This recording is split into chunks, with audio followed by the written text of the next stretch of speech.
Shalom! Começando este dia com Deus. Porque Deus é bom e a sua misericórdia dura para sempre. Amém? Glória a Deus. Hoje é segunda-feira, 3 de agosto de 2026. Que o Senhor nosso Deus derrame as bênçãos dos céus sobre a vida de vocês e sobre a minha vida também. Amém? Glória a Deus. Que o seu dia e o meu dia sejas na presença do nosso Senhor e Salvador Jesus Cristo. Você já agradeceu a Deus hoje por ter levantado com vida, com saúde, pelo oxigênio puro que respira? Eu já. Então vamos agradecer a Deus por mais um dia em nossas vidas, né? Que esse dia seja um dia repleto de vitórias, né? De bênçãos ao lado do nosso Senhor e Salvador Jesus Cristo, que nós possamos caminhar de mãos dadas rumo à eternidade.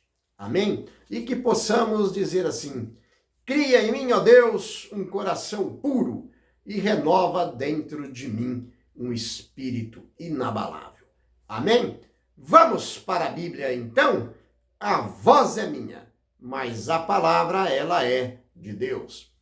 Hoje nós vamos falar de uma história de um casamento. Jesus, os seus discípulos e Maria, sua mãe, foram convidadas para um casamento. Creio que vocês que estão me assistindo já foram convidados para um casamento. Eu já fui convidado para vários casamentos, né? E o apóstolo João, ele relata, né, esse feito, certo? Está lá no livro de João, capítulo 2, do versículo 1 ao versículo 11. Então, aqui, verdadeiramente falando, a partir daqui começa o ministério terrestre de Jesus. Acompanhe comigo. No terceiro dia, houve um casamento em Caná da Galileia, e estava ali a mãe de Jesus. Amém? O relato começa situando o evento no tempo e no espaço, né? Maria, mãe de Jesus, já estava na festa, o que sugere que ela tinha proximidade ou parentesco, né, com os noivos. Versículo 2. E foi também convidado Jesus e os seus discípulos para o casamento. Eita glória, né? Jesus aceitou o convite e participa de uma celebração social, né, comum. Com isso, ele abençoa o casamento, a família e os momentos de alegria humana. Lembrando aqui que o casamento, ele é uma bênção de Deus, né? A gente começa dois e constrói uma família. Isso é bênção de Deus na vida dos seus filhos e filhas. Amém? Então, que bom, né? Então, Jesus e seus discípulos ali foram convidados, certo? Mas aí, nessa festa de casamento, estava tudo bonito, tudo animado, as pessoas se divertindo, mas teve um porém. Versículo 3. E faltando vinho, a mãe de Jesus lhe disse, não tem vinho. E naquela ocasião, certo? Faltar vinho, numa grande cerimônia, como era um casamento daquela época, que eles festejavam vários dias, era uma afronta aos convidados, certo? Jamais poderia faltar o vinho.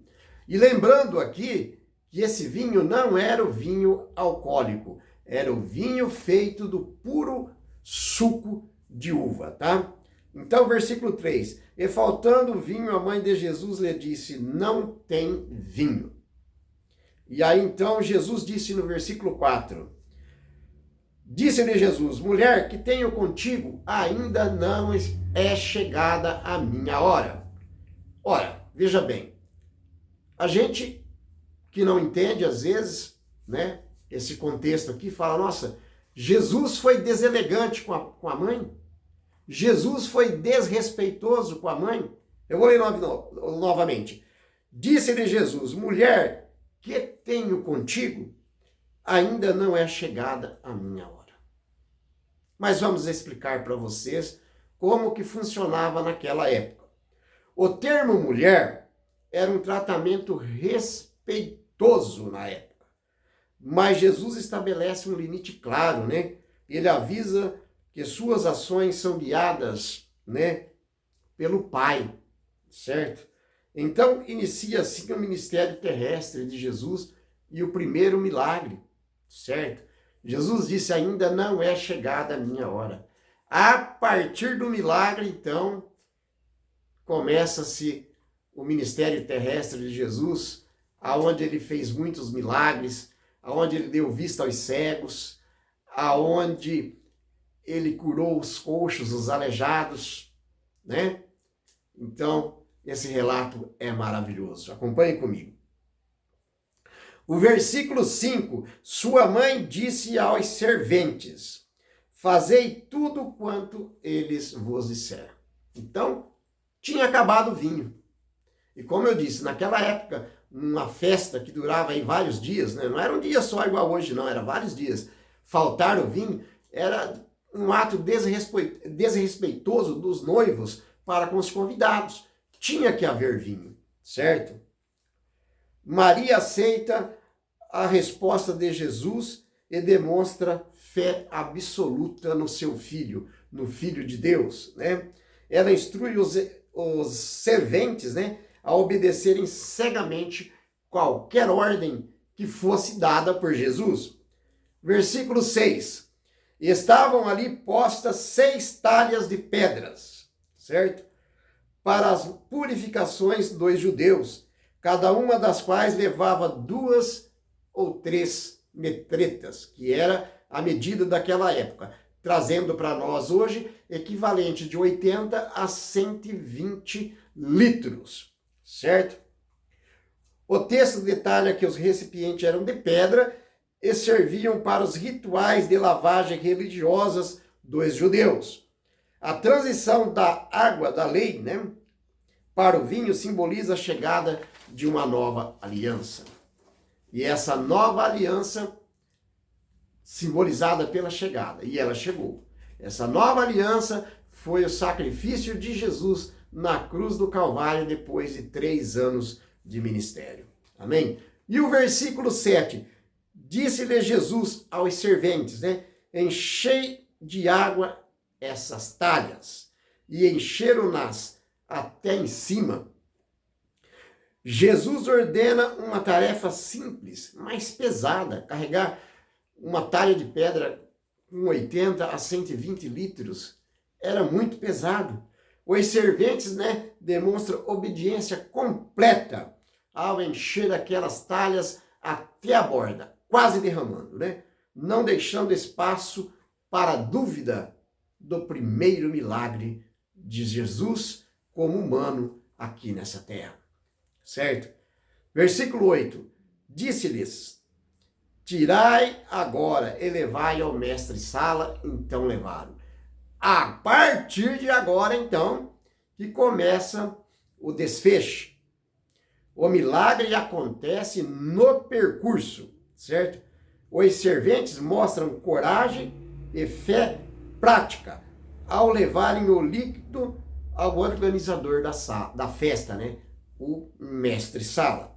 Antes mesmo de saberem visualmente se era água, se era vinho, na verdade eles pegaram água, encheram lá as talhas de água. Para eles era água, ainda não era vinho, era água, certo? Mas veja bem, meus irmãos, e logo o mestre-sala provou a água tornada em vinho, não sabendo, né, de onde era, se bem que os serventes, eles sabiam, porque eles sabiam que era água, eles tinham tirado a água do poço, certo? Chamou o mestre-sala, o noivo, e disse, né? E disse-lhe, todas as pessoas, todos, né, costumam pôr primeiro o bom vinho, e quando já tem bebido o vinho inferior, então aí vai seguir servir o vinho bom, né? Mas tu guardaste o vinho bom até agora. Porque, na verdade, no começo da festa, sempre servia o melhor vinho. Quando a festa já estava terminando, aí então serviam-se um vinho mais inferior, certo? Jesus não fez um vinho comum, mas o melhor. O elogio do mestre Sala mostra que a provisão de Deus supera todas as expectativas humanas, certo? E o que é melhor de Deus é o que se manifesta no final, certo? Eita glória, né? O organizador da festa ele atesta, né, a transformação real do líquido e prova, nossa, esse é o melhor vinho que eu já bebi, que eu já provei em toda a minha vida. Vou falar com os noivos. E foi lá e fala com o noivo. Puxa vida, né? O costume é servir o melhor vinho no início da festa e depois o inferior para o fim da festa. E aqui você fez o contrário. Você está servindo agora o melhor vinho. E o noivo cala-se, fica quieto porque ele não sabe o que está acontecendo, certo? O versículo 11. Com este deu Jesus a seus sinais em Caná da Galileia e manifestou a sua glória, e os seus discípulos creram nele. Então este foi o primeiro milagre de Jesus, né? As festas de Caná da Galileia, a festa de um casamento. Este foi o primeiro milagre público de Jesus. O objetivo principal foi alcançado, revelar sua identidade divina e consolidar a fé dos seus primeiros seguidores. Então veja bem, meus irmãos.